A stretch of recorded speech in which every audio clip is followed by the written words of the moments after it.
Envie, ou plutôt de la pitié, je fais partie des dizaines de milliers de Québécois qui ont eu la chance de grandir dans une région en fait plus rurale, un peu région, un peu banlieue. Donc que ce soit chance, que ce soit malchance, ça dépend de votre point de vue. Et même si aujourd'hui je suis un étudiant épanoui qui vit dans un milieu urbain, il faut voir que parfois je vis un grand bonheur à retourner chez mes parents, à profiter des parents classiques des banlieues, donc la piscine creusée, le grand terrain et tout. Et cette petite frustration-là, que moi je vis dans les chaudes journées estivales, on a compris de l'information que vous nous avez donnée que c'est peut-être une frustration que votre cible, Marc, vivait. Donc là, ça devient une problématique ou une opportunité d'affaires. Comment aller rejoindre les Marc de ce monde? Comment aller rejoindre les Audrey, les Stéphane ou les Dominique de ce monde? C'est donc la raison de notre présence aujourd'hui, d'aller chercher cette cible-là pour qu'elle devienne fanatique de votre produit et fanatique fidèle.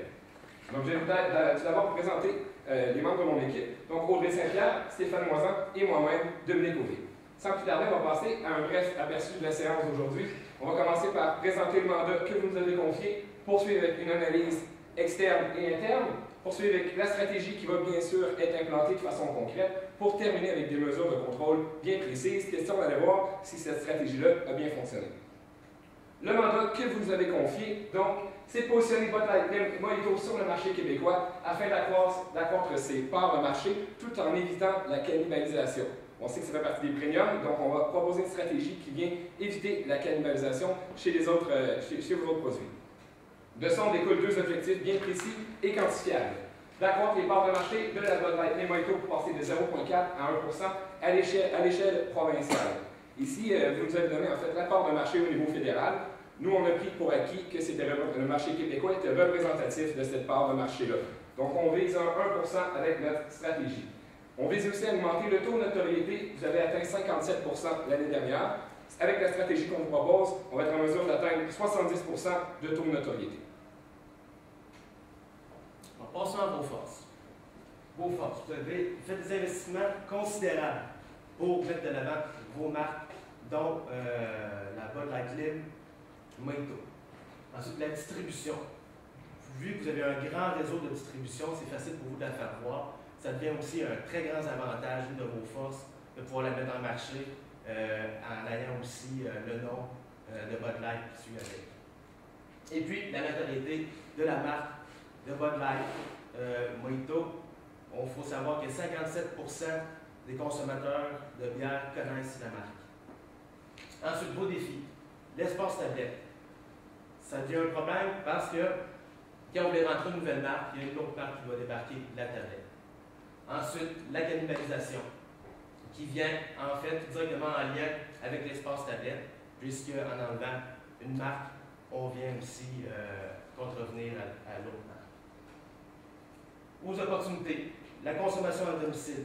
Plus de 80% des consommateurs consomment à domicile. Ensuite, le segment bière aromatisée, qui est un segment avec peu de compétiteurs qui prennent la place dans la part de marché. Ensuite, le segment bière légère, on voit la popularité de plus en plus du consommateur avoir des bières plus faibles en calories, plus légères aussi au goût. Dans les menaces, la législation. Juste de pouvoir mettre le prix de tablette devient un problème parce qu'on ne peut pas faire des compétitions avec le prix en tant que tel. Ensuite, la consommation du vin. Le vin qui est en très grande croissance, la SAQ qui a pris du galon aussi depuis quelques années, vient une menace directement avec vous. Puis, la bière de microbrasserie qui ont une croissance de 30% par année depuis plus de 2-3 ans environ, qui est assez phénoménale comme croissance. Alors, ça devient aussi une menace pour vous. Donc, vous aviez mentionné dans le mandat, vous vouliez vraiment positionner ce produit-là qui est présent sur une courte période, donc pour la saison estivale, de la Bud Light Mojito. Donc, nous, on a établi des critères de différenciation selon la situation de consommation, donc le lieu, à la maison, dans un bar ou dans un restaurant, puis aussi au moment de la consommation, la situation vient sur le lieu, le moment de la journée, en après-midi, en début de soirée ou en fin de soirée dans les bars. Puis, tout en pensant que cette différenciation-là s'associe aussi avec les valeurs, parce que vos valeurs d'entreprise sont importantes, mais les valeurs qui s'arriment aux valeurs du consommateur aussi, ça vous tient à cœur, puis c'est vraiment la pierre angulaire, ce qu'on a compris en analysant votre situation. Donc, ici, sur la carte de positionnement, on a regroupé les produits Bud Light dans la catégorie premium. Donc, ils se situent près des bières à escompte, donc ils sont consommés souvent en soirée avant de sortir dans les bars ou avant de se rendre dans un autre lieu. Et avec près des vins qui sont vraiment un produit qui est consommé lors de souper entre amis à la maison. Donc, les bières microbrasseries sont situées dans le cadran qui est complètement à gauche en haut, car c'est des bières qui sont vraiment dégustées en restaurant, parce qu'ils sont plus populaires là, dans les petits bistrots ou d'autres lieux comme ça. Et les spiritueux et les bières importées qui vont être consommées aussi plus en soirée, mais aussi vraiment la consommation sur place dans les bars. Donc, nous, ce qu'on vous propose, c'est vraiment de passer de la clé mojito selon la situation de consommation. Donc, en après-midi, en début de soirée, 5 à 7 sur les terrasses, mais aussi à la maison. Donc, plus un produit qui est consommé chez soi, lors de parties estivaux, lors de visites à la plage.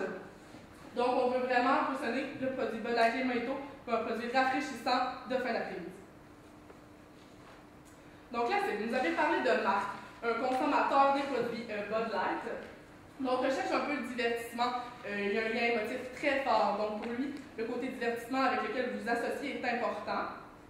Il a besoin de relaxer, il travaille à temps plein. Donc, il est vraiment, en arrivant à la maison, il aime ça se divertir, se rafraîchir avec une bière. Donc, il consomme déjà les bières à la maison. Il consomme avec ses amis avec qui il réside. Donc, c'est vraiment une consommation qui est partagée. Donc, c'est pas à un moment, lors d'un souper, ça va vraiment être dans un entre-deux avant de sortir. Selon lui, son style de vie, ses habitudes, il possède un téléphone intelligent, c'est un habitué des réseaux sociaux. Donc, on vous a aussi établi une cible secondaire, parce que c'est important d'aller cibler Marc, mais Marc n'est pas le seul consommateur de bière au Québec. Il y a aussi Anne-Marie. Anne-Marie, c'est une habituée un peu plus timide des bières. Elle aime ça, mais c'est pas une grande fan de vos produits plus mis de l'avant comme Budweiser ou Bud Light. Mais elle aime beaucoup le goût et l'arôme du mojito, le petit goût sucré. Donc, elle, durant l'été, lors de ses séances de bronzage, lors qu'elle passe du temps près de la piscine, elle aime consommer ce produit-là. Donc, Anne-Marie n'est pas à négliger car elle partage aussi le côté divertissement, rafraîchissement et relaxant des produits Bud Light Slim Mojito. Donc, elle aussi partage ces moments-là avec ses amis. La stratégie qu'on vous présente aujourd'hui, c'est une stratégie party de jardin, donc Garden Party en anglais. On veut vraiment miser de l'avant sur le nouveau repositionnement qu'on vous propose, donc en après-midi, en début de soirée, à la maison, sur la terrasse, près de la piscine. Donc, cette stratégie-là a un visuel, et c'est un nain de jardin. Comment mieux représenter les parties de jardin qu'un nain de jardin, et c'est Robin qui va suivre avec nous lors de cette présentation-là pour mieux vous expliquer l'essence de la stratégie qu'on vous propose. Donc, dans un premier temps, on divise notre stratégie en 3 éléments. De l'événementiel, la consommation sur place qui va être aussi modifiée, puis la consommation à domicile. Tout ça dans une optique de créer de la visibilité avec une campagne médiocre, comme vous avez demandé. Donc, l'événement, c'est un événement inoubliable. C'est un immense party de jardin en milieu urbain. On sait que la cible est souvent en milieu urbain. Elle est dans un appartement, elle est prise sur son balcon, un 4 pieds par 2 pieds qui est peut-être un peu petit pour se rafraîchir et relaxer en venant du travail. Donc, on veut vraiment avoir une zone gazonnée avec des meubles de patio, des piscines en terre, des ballons d'eau, aussi un véhicule récréatif pour garder un peu l'ambiance camping, l'ambiance rurale et estivale, puis l'élément de clôture de bois qu'on va retrouver aussi dans d'autres parties de la stratégie. Donc, c'est à la mi-août, c'est à la fin de l'été. C'est un peu une récompense. On veut récompenser la fidélité et l'achat des Bud Light Slim Mojito. Donc, ce serait à Montréal, dans un parc, par exemple, comme La Fontaine, donc une capacité assez importante. Des activités qu'on pourrait retrouver au cours de la journée, vraiment un concours de Lego, un DJ, une espace danse, des démonstrations de breakwork comme il avait déjà été effectué dans la région de Trois-Rivières. Donc, quelque chose qui est vraiment divertissement d'été, mais en milieu urbain. Puis, un peu plus concrètement, c'est inviter 2000 à 3000 personnes de 15h à minuit dans cet environnement party de jardin-là. Puis, 50 gagnants VIP, 25 gagnants VIP qu'on va vous présenter dans la prochaine section. Avant de passer justement à comment on va aller chercher la cible et comment on va l'amener à cet événement-là, en plus de savoir comment ça va faire lever les ventes à la fin de la journée, On voudrait souligner en fait, on a parlé de DJ, on a parlé de party de jardin, mais on a également parlé de DJ. On voulait souligner l'excellent travail que Bud Light Platinum a fait en Ontario avec l'événement en juillet qui va être énorme, qui attire des gros DJ, et la mise en place de ce concours-là nous a servi d'inspiration pour venir asseoir cette stratégie-là au Québec. Mais pour mettre cette stratégie-là de l'avant, on va mettre une optique un peu de consommation à domicile, donc de CAD, qu'on déploie en 4 sphères différentes. Tout d'abord, on va aller toucher à l'emballage un petit peu. On va également aller toucher au format avec une innovation inversée. On va bien sûr appuyer ça dans un concours, comme ma collègue l'a mentionné, pour terminer avec des stratégies de visibilité pour mettre tout ça de l'avant. Donc, innovation inversée, pour familiariser avec le terme, c'est d'aller chercher des innovations qui ont été faites dans d'autres pays, donc dans d'autres divisions de la Minbev ou de la BAT, et de ramener ces stratégies-là ici au Québec. Et ce que vous avez fait en Amérique latine est complètement fabuleux. Ils ont fait une canette en fait qui, au lieu d'être décapsulée normalement, quand elle est décapsulée, ça fait une canne à partir de laquelle on peut boire. Donc ça vient chercher un visuel d'un verre. Au lieu de boire à la canette, on boit dans un verre qui est propre puisqu'on vient de le décapsuler au complet. Donc au lieu d'avoir un simple trou, mais on a accès au verre au complet sans manger de se couper. Ça vient chercher vraiment l'essence du mojito qu'on boit dans un verre d'ailleurs. Donc le mojito est bu dans un grand verre. Le mojito avec une canette qui rafraîchit. Donc si vous êtes capable d'importer ces canettes-là dans la production ici au Québec, le temps de l'été, ça pourrait être fabuleux parce que ça vient chercher l'essence du mojito. Un mojito n'est jamais bu en canette, un mojito est bu dans un verre. Donc en allant chercher un emballage distinctif comme ça vient démarquer votre bière des autres concurrents qui offrent des canettes qui sont plutôt classiques. Maintenant, si on passe à l'aspect emballage, donc le conditionnement de la boîte en tant que telle, on veut mettre de l'avant en fait que Marc sort de son balcon, il sort de son îlot de chaleur. Et pour ça, si on vient jouer avec le terme chaleur, on pourrait utiliser un visuel de glacière portative.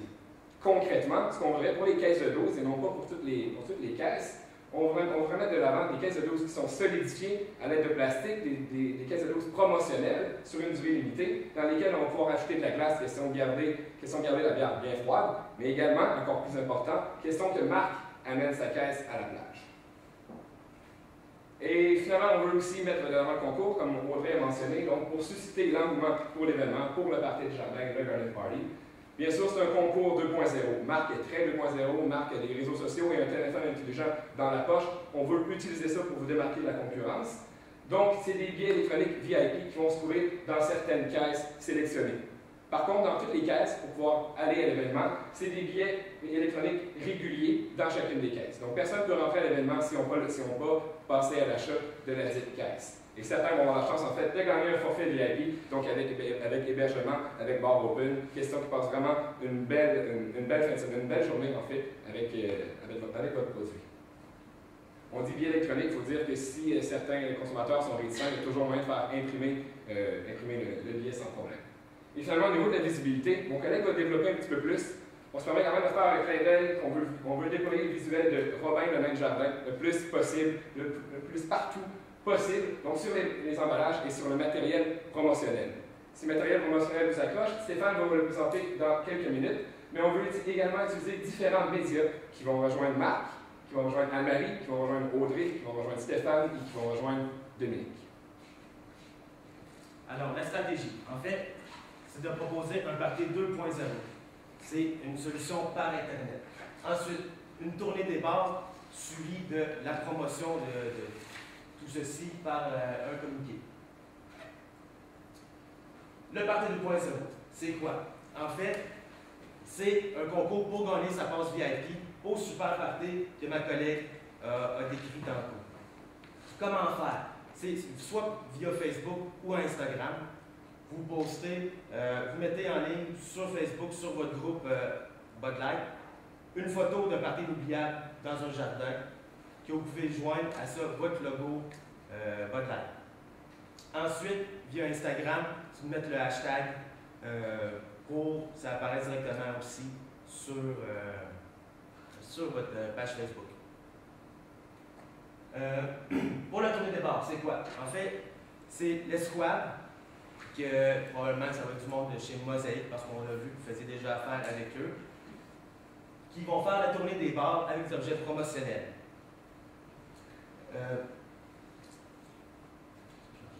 Les articles promotionnels, c'est un ballon, des nains de jardin pour être comme en forme pour garder sa bière froide. Ensuite, des sous-verres, un sambon pour l'auto, puisque on sait qu'on passe quand même souvent beaucoup de temps en voiture, ça va nous rappeler le nain de jardin de Bud Light. La signature visuelle dans les bars. En fait, l'événement dans le bar, comment ça va ressembler? Ça va de mettre de l'herbe synthétique à grandeur du bar, rentrer peut-être des barbecues pour offrir des hot dogs ou quoi que ce soit, donner vraiment l'aspect fond de jardin. Donc, un party qu'on ferait chez nous, mais dans un bar pour le monde de la ville. Puis aussi la mascotte Robin le nain de jardin qui va être présent pour l'événement. Puis l'affichage extérieur. Pour faire vite, l'abribus, ça serait de faire comme affichage comme des clôtures en fait, comme une vraie clôture. Comme quand on rentre dedans, on ouvre la clôture, on rentre dans notre jardin, sauf que si l'abribus serait clôturé là, comme des collants. Ensuite, les affichages sur le super panneau pour faire voir devant votre logo, puis l'image donnée à votre clim Mojito. Maintenant, la partie encore plus importante, l'investissement et échéancier. Donc, combien tout ça va coûter? Vous nous avez donné un bon budget, un très bon budget, et effectivement, on veut l'utiliser le plus possible pour mettre de l'avant le plus possible votre produit pour aller chercher des ventes chez vos concurrents. Donc, tout ça, on le déploie évidemment, on commence la préparation en avril. Donc, d'ici avril, il faudrait commencer la préparation de ce matériel-là pour être capable d'avoir l'événement à la mi-août. Donc, si on passe rapidement, on a prévu une création visuelle qui est tout de même d'une très longue durée, trouver le bon visuel qui est accrocheur et qui fonctionne auprès de Marc et Anne-Marie, pour finalement commencer l'affichage et l'abribus au mois de juillet. Ensuite, ajuster la production. Au niveau des cannes et tout ça, vous allez avoir à conclure des partenariats avec Abinbel et ceux qui ont développé la dite canne pour amener ça au Canada. Donc, ça va être de s'occuper de l'aspect légal, d'ajuster la production, autant pour ces cannes-là que pour les emballages distinctifs, donc la glacière sous les différentes caisses. Et bien sûr, dès que c'est fait, on commence à produire et distribuer. Par la suite, la conception des objets promotionnels, donc de trouver des partenaires que vous avez déjà, et commencer la distribution dès que possible de ces objets promotionnels-là, tout ça dans le lancement au mois de juin. Sous-traitance Mosaïque, donc c'est les équipes Mosaïque qu'on recommande, vous les utilisez déjà pour Platinum, donc d'utiliser ces équipes-là qui ont une bonne connaissance, qui ont une expertise dans le domaine, pour mettre vos produits de l'avant. Le concours qui commence au lancement, et éventuellement, en fait, on veut que la préparation de l'événement soit déjà toute ficelée, toute bouclée, pour en faire la promotion dès le mois de juin. Donc, c'est pour ça qu'il y a un gros vide jusqu'à l'événement au mois d'août. Pour un budget de 3 500 000 tel que prévu. Bien sûr, des mesures de contrôle qu'on suggère pour aller voir si cette stratégie-là fonctionne bien, c'est d'aller mesurer le trafic et participation sur les réseaux sociaux. On a mis de l'avant Instagram et Facebook. Contrôle des échantillons, donc combien d'échantillons Mosaïque a déployés sur le terrain. Participation à l'événement. Est-ce que ça a été populaire? Est-ce qu'on a atteint les 2 à 3 000 participants qu'on voulait? Si oui, ça peut être intéressant de le refaire l'année d'après, vu que c'est une bière qui est vraiment saisonnable. Et la notoriété, on va le mesurer pour atteindre les 70% à l'aide de Focus Group. Et finalement, participation au concours. À quel point les gens ont eu un engouement pour ça. On va terminer rapidement, en fait, avec une phrase qu'on a tirée directement du texte que vous avez fourni. Vous avez dit que par la commandite d'événements, les campagnes de maison de masse, les activations de concours en magasin et d'autres promotions, chacun des principaux brasseurs tente de ravir les consommateurs. Nous, on a reformulé cette phrase-là. Au lieu d'utiliser la commandite d'événements, on crée un événement exclusif. Au lieu d'utiliser des campagnes de maison de masse, on va utiliser une campagne intégrée qui utilise le 2.0. Au lieu d'avoir des activations de concours classiques, donc en magasin, on utilise le 2.0 encore une fois pour s'allumer avec Marc. Et tout ça, on est confiant en fait que ça va faire en sorte que la Bud Light Mojito va être perçue et va devenir la bière d'après-midi par excellence. C'est un honneur de vous présenter tout ça aujourd'hui. Par contre, si un élément n'a pas été clair au cours des 20 dernières minutes, nous sommes maintenant prêts à une période de questions.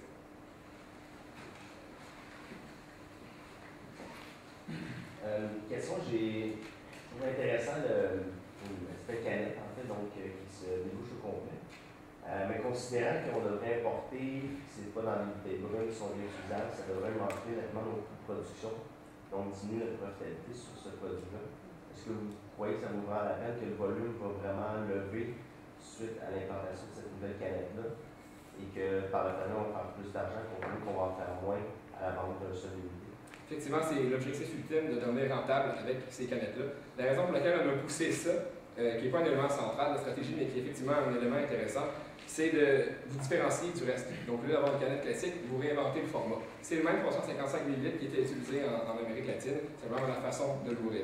Et si on avait proposé en fait quelque chose qui sort de l'ordinaire complètement et qui est irréaliste, je veux dire, justement, ça ne serait pas réaliste. Mais là, vos partenaires, donc votre propriétaire, Avinbev, l'utilise déjà. Ça a déjà été mis en place, ça a déjà été fait. Donc, nécessairement, avec les mesures de contrôle qu'on a proposées, ça va être d'aller voir si le coût que vous avez déboursé va vraiment être rentabilisé par les ventes. Nous, on croit que oui, considérant que justement, c'est vous réinventer la façon de boire et que c'est très fort avec le positionnement du mojito, du verre. Donc, on est confiant en fait que ça va faire lever les ventes et atteindre les parts de marché qu'on a fixées préalablement. C'est question de parler d'un party, dans le fond, au mois d'août à Montréal. Pourquoi juste Montréal? Pourquoi pas aller en faire un à Québec pour essayer de toucher peut-être plus de gens, d'aller amener plus de gens dans le party?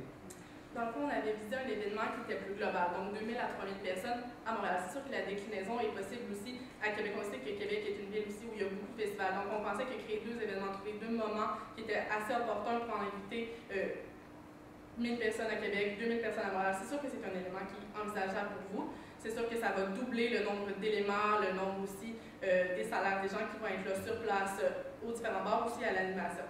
Donc, c'est sûr que c'est envisageable, mais on pensait que ça réduisait les coûts là, de faire un événement qui est beaucoup plus exclusif et d'une ampleur beaucoup plus grande, donc plus impressionnant là, pour la cible qui est urbaine.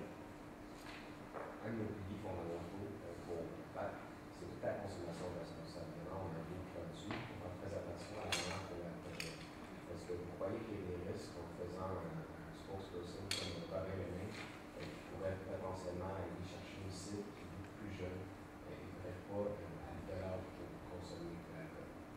C'est sûr qu'avec les restrictions concernant la communication, la publicité aux enfants, fait aux enfants au Québec, c'est sûr que c'est quelque chose qui est quand même considérable. Peut-être que le visuel, qui est beaucoup plus de masse, n'utiliserait peut-être pas l'image du nain de jardin, mais peut utiliser un rappel du nom, rappel de l'ensemble aussi un peu de l'ambiance du jardin, donc vraiment la clôture, le gazon, les éléments de patio, puis aller avec Robin vous attend, quelque chose qui est plus subtil.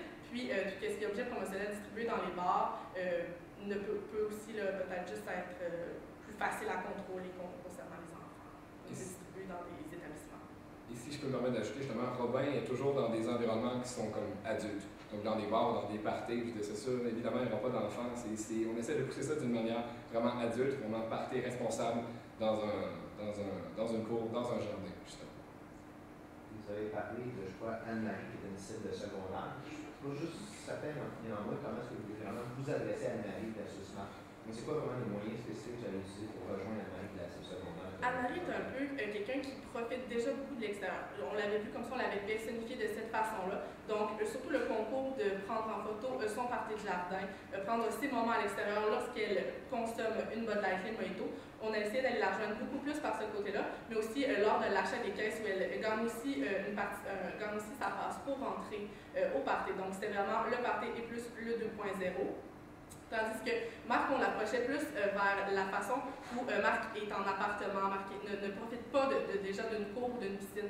Donc lui, on allait chercher plus par le désir de se rafraîchir par ce point-là. Puis Anne-Marie, c'était plus le désir de participer à un événement entre amis qui est plus exclusif. Il reste peut-être le temps pour une dernière question.